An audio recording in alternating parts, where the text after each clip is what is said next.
A young, handsome man being told to speak almost last in a place called Chicago, where he held his head high.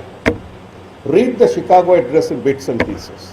This is the first profound statement made on behalf of a dark subcontinent called India.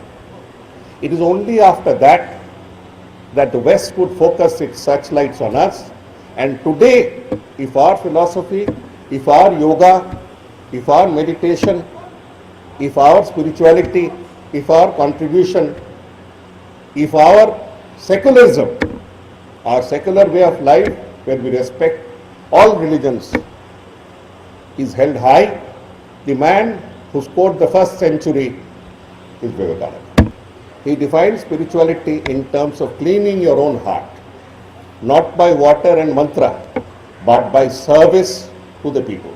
He was the symbol of youth. The symbol of youth.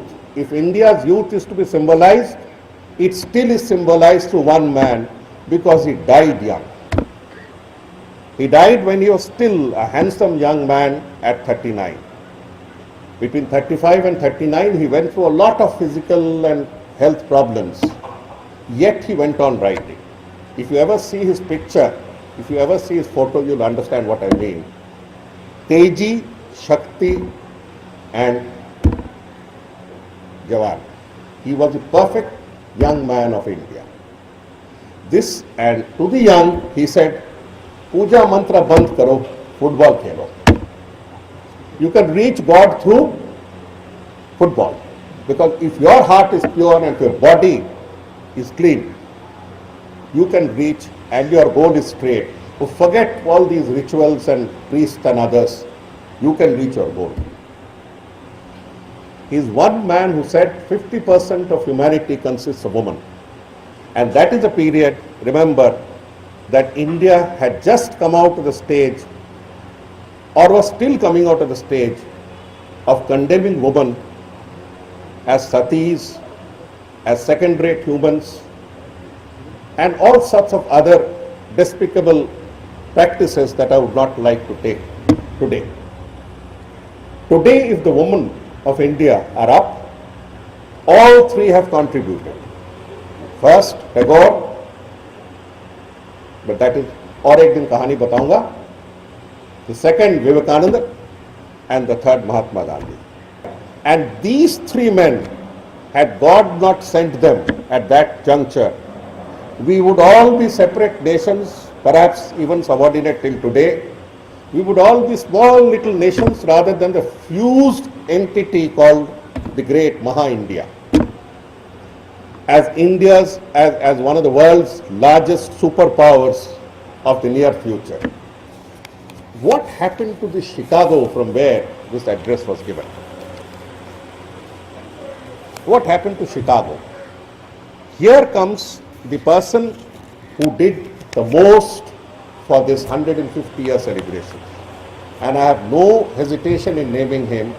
He was the then Finance Minister of India and now the President of India, Mr. Pranab Mukherjee. I have absolutely, even the bell agrees.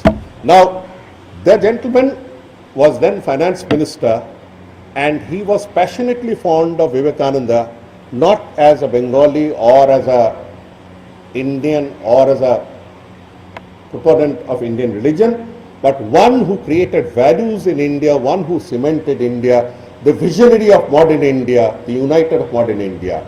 You are the inheritors of that product. He came across, and he is the one who actuated, who gave life to whatever was discussed between Ramakrishna Mission, between different organizations for the 150-year celebration. So in 2010, we started the celebrations. One day he asked, Jawhar, what happened to that Chicago thing? Then he told me the story. Thrice before, he had tried to do something in that spot. Do you know where the spot is? The Americans and the Westerns are very fond of keeping a track of history. This is located not in Chicago University. It is located in the Art Institute of Chicago, in the main center downtown Chicago, they pointed out to a green little plaque this size. From this spot, the Indian monk Swami Vivekananda delivered his lectures. Then Pranab Babu told me, कि जवाब छोड़ दो. As External Affairs Minister number 1, I had tried it. I was told it will hurt American sensitivities. I left it. Second time we tried it, the Chicago Art Institute did not agree. The Chicago municipality did not agree. आप छोड़ दो. And then they came to a cultural agreement with us. And part of the cultural agreement is that place be made into a remarkable, into a notable place, which has come up in a huge plaque showing Vivekananda giving his Chicago address in that age with his Vani. And I did not go.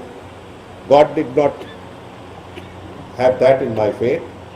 But Pranab Babu went, and even now he mentions this everywhere. I thank you all for listening to me patiently, and God bless you.